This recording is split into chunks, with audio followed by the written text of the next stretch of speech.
বসো বসো। এর আগের দিন তোমাদের গল্প বলেছিলাম, তাই না? আজকে একটা নতুন গল্প তোমাদের শোনাবো।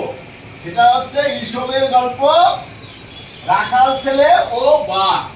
রাখাল ছেলে কি করতো জানো? বনের ধারে পশু চড়াতো, গরু চড়াতো। বুঝতে পারছো? ওর সাথে আরো অনেক রাখাল ছেলেরা ছিল। বনের ধারে দুই একটা বাড়িও ছিল, ওখানে মানুষজন থাকতো। বুঝতে পারছো?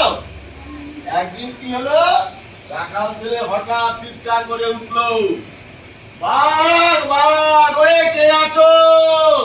আসো আসো, আমাকে বাঁচাও বাঁচাও। এইভাবে চিৎকার করাতে সব রাখাল ছেলেরা ছুটে আসলো। বাড়ি থেকে দু একজন লোক আসলো। যখনই সবাই জড়ো হয়েছে তখন ও হো করে হেসে দিয়েছে। হ্যাঁ, তোদের ঠকিয়েছি ঠকিয়েছি, বাঘ তো আসেনি, আমি এমনি চিৎকার করেছি, মজা করছিলাম। এইভাবে দুদিন তিন দিন এরকম করেছে। আরে দুই তিন দিন পর এইবার কি হলো, সত্যি সত্যি সকালবেলা যখন ওই গরু নিয়ে গেছে বনের ধারে, একটা বাঘ জঙ্গল থেকে বেরিয়ে আসছে, আস্তে আস্তে বেরিয়ে আসছে।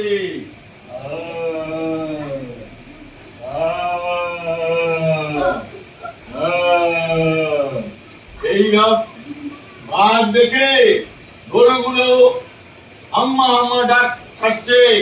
আর ওই রাখাল ছেলে টের পেয়েছে, ও হতভম্ব হয়ে গেছে। আর ওই বাঘ তখন কি করেছে জানো?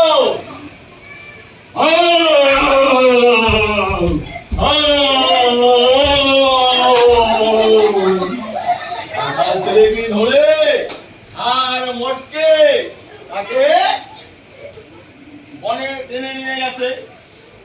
তোমরা গল্পটা বুঝতে পারছো তো?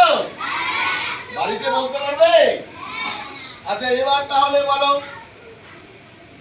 তুমি দাঁড়াও, রাখাল ছেলে কোথায় গরু চড়াচ্ছিল? বনের ধারে মাঠে। ঠিক বলেছো। গল্পটা তোমরা বুঝতে পেরেছো নিশ্চয়ই।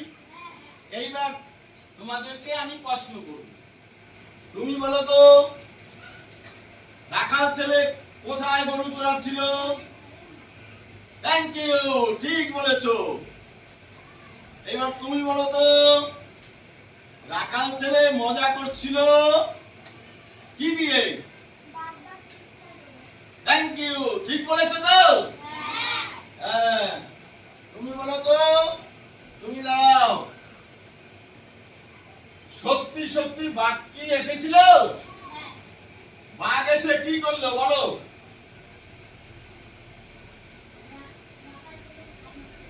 রাখাল ছেলেকে কামড়ে নিয়ে গেল, তাই তো? তাহলে দেখো, এটার ফল কি হলো মিথ্যা কথা বলার? ফল কি? ফল হলো শাস্তি।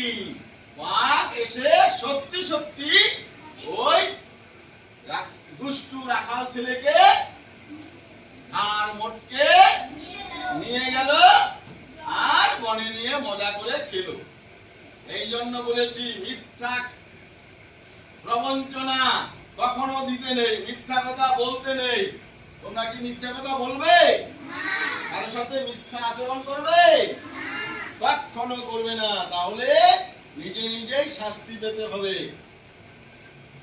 এর পরের দিন তোমাদের আবার গল্প শোনাবো। বুঝতে পারছো? সবাই আসবে স্কুলে ঠিক মতো।